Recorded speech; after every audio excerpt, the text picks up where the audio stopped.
रोहित और कंचन एक दूसरे से बहुत प्यार करते थे। रोहित अमीर था जबकि कंचन गरीब घर की थी। उनकी शादी में इसी बात को लेकर बहुत अड़चनें आ रही थी। रोहित की माँ सुलोचना स्वभाव की बहुत चालाक थी। वो अपने बेटे रोहित की शादी किसी अमीर लड़की से करना चाहती थी। इसलिए रोहित ने अपने पापा की मदद से कंचन के परिवार वालों के सामने एक मंदिर में शादी कर दी। जीती रहो बहू। पापा, आपको लगता है मम्मी इस शादी को मंजूरी देंगी? बेटा, जब भगवान ने मंजूरी दे दी तो तुम्हारी मम्मी को भी देनी ही पड़ेगी। अच्छा चलो, अब कंचन बहू को घर ले चलो। माँ, मुझे आशीर्वाद दो कि मैं सासू माँ का दिल जीत सकूं। बेटी, मुझे पता है तू एक न एक दिन अपनी सासू माँ का दिल जरूर जीत लेगी और मेरा आशीर्वाद हमेशा तेरे साथ है। कंचन रोहित और अपने ससुर के साथ घर पहुँचती है, पर ये क्या, जैसा सोचा था उसका बिल्कुल उल्टा हुआ। उसकी सासू माँ ने कंचन को देखकर बिल्कुल भी गुस्सा नहीं किया। वो तो खुशी से थाली सजाकर उन दोनों की आरती करने लगी। ये देखकर रोहित और उसके पापा हैरान रह गए। उन्हें तो लगा कि सुलोचना पूरे घर को सिर पर उठा लेगी, पर ऐसा कुछ भी नहीं हुआ। सुलोचना ने कंचन का बहुत प्यार से स्वागत किया।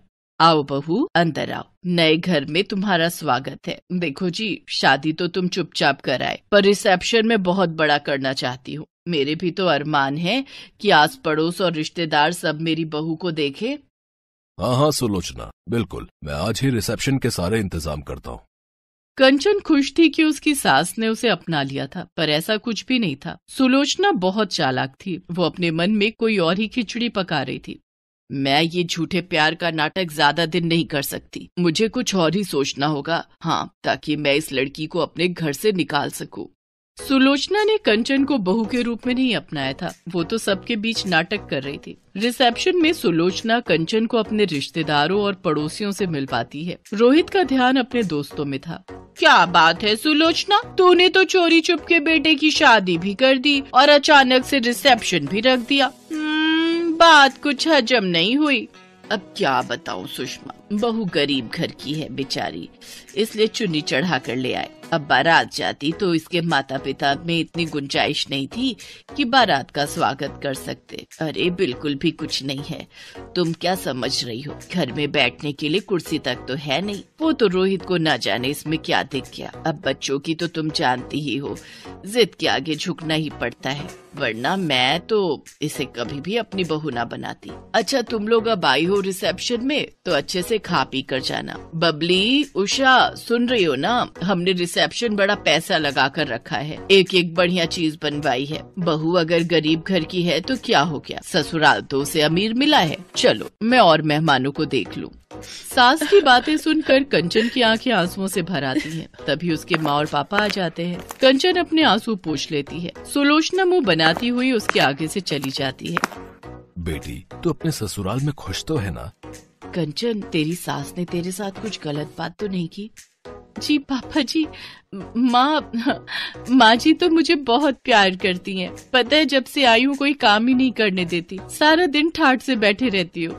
कंचन अपने मम्मी पापा को झूठ बोल देती है, पर सच तो ये था कि सुलोचना उसके साथ सीधे मुंह बात ही नहीं करती थी। जब तक सुलोचना के ससुर और रोहित घर पर होते थे, तब तक तो सुलोचना कंचन से बहुत मीठे से बात करती, और जैसे ही वो दोनों घर से जाते, सुलोचना उससे घर के सारे काम करवाने शुरू कर देती। और शाम को जब वो दोनों वापस आते तो उसका रवैया अलग ही। अरे वाह, खीर बहुत टेस्टी बनी है। 2-3 दिन से मेरा मीठा खाने का बहुत मन था। अरे बेटा, मुझे पता था, तभी मैंने शाम को बना दी। तुझे पसंद आई, ये मुझे बहुत अच्छा लगा।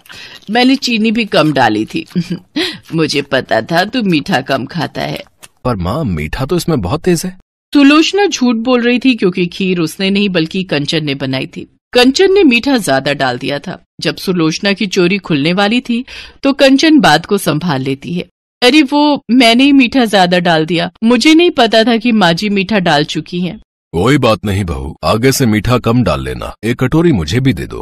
कंचन ने बात को संभाल कर अपनी सास को सम्मान दिया था, पर सुलोचना को इस बात से कोई मतलब नहीं था। घर के सारे काम कंचन करती थी, पर क्रेडिट सुलोचना अपने नाम कर लेती थी। कंचन इस बात के लिए कभी भी कुछ नहीं कहती थी। उसे लगता था कि अगर इससे उसकी सास खुश होती है तो कोई बात नहीं, इसे तो कोई फर्क ही नहीं पड़ता। मैं काम का सारा क्रेडिट अपने ऊपर ले लेती हूँ। करती ये है, मुझे कुछ और ही सोचना पड़ेगा। ऐसे दाल नहीं गलने वाली, मुझे सोनिया को बुलाना ही पड़ेगा।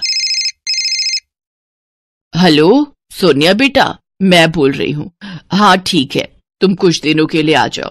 सोनिया सुलोचना की सहेली की बेटी थी। सुलोचना चाहती थी कि सोनिया उसके घर की बहू बने, पर रोहित ने कंचन से शादी कर ली। सुलोचना चाहती थी कि किसी तरह कंचन इस घर को छोड़कर चली जाए और सोनिया इस घर की बहू बनकर आ जाए, इसलिए वो सोनिया को रहने के लिए बुला लेती है। नमस्ते आंटी, अच्छा हुआ आपने मुझे बुला लिया। मैं वैसे भी घर पर बहुत बोर हो रही थी, आपकी कंपनी मुझे बहुत अच्छी लगती है। बस तो फिर अब आराम से कुछ महीने मेरे पास रहो। मैं तो ये चाहती हूँ कि तुम हमेशा के लिए ही यहाँ रहो, पर तुम्हें इस रास्ते के कांटे को निकालना होगा। जब तक ये कंचन यहाँ पर है, तुम इस घर की बहू नहीं बन सकती। आप चिंता मत करो आंटी, अब मैं आ गई हूँ ना, मैं इस कंचन को घर से निकाल कर ही दम लूंगी। बस तो फिर बन गई बात। तुम आज रोहित के लिए साउथ इंडियन खाना बनाओ, उसे साउथ इंडियन खाना बहुत पसंद है।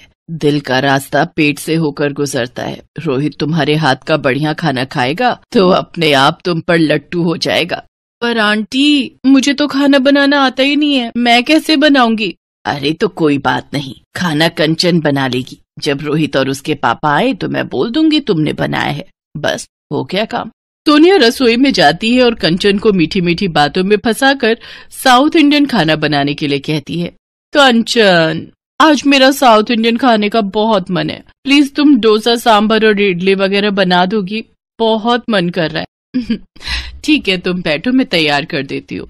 कंचन बहुत ही स्वादिष्ट साउथ इंडियन खाना तैयार करती है। रोहित और उसके पापा के आने का समय हो रहा था, तभी कमरे में से सुलोचना की चीखने की आवाज आती है। कंचन दौड़ती हुई कमरे में जाती है।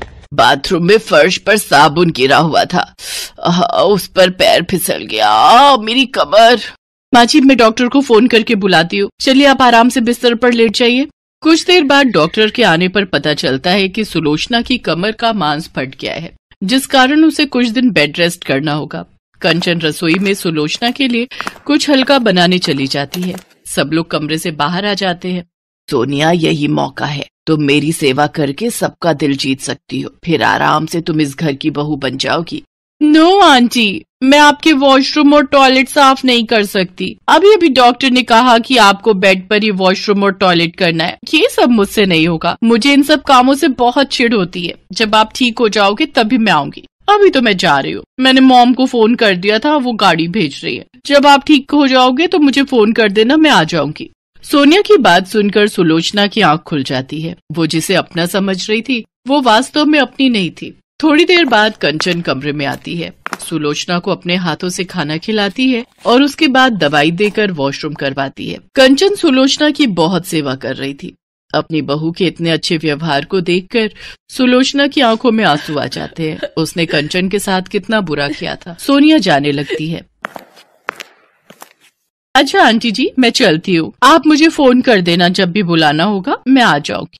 नहीं बेटा, अब तुम्हें परेशान होने की और बेवजह यहाँ आने की कोई जरूरत नहीं है। मेरी बहू है मेरी सेवा करने के लिए और मेरा ख्याल रखने के लिए। तुम अपने घर में खुश रहो, और हाँ, जब शादी करो तो कार्ड भेज देना, मैं अपनी बहू कंचन के साथ जरूर आऊंगी। अपनी सास के मुंह से ऐसा सुनकर कंचन खुशी के आंसू रो पड़ती है और अपनी सास के गले लग जाती है। सोनिया मुंह बनाती हुई वहाँ से चली जाती है। कुछ दिनों बाद सुलोचना की तबीयत ठीक हो जाती है। अब उसका व्यवहार कंचन के साथ बहुत अच्छा हो गया था। ये देखकर रोहित और उसके पापा भी बहुत खुश थे।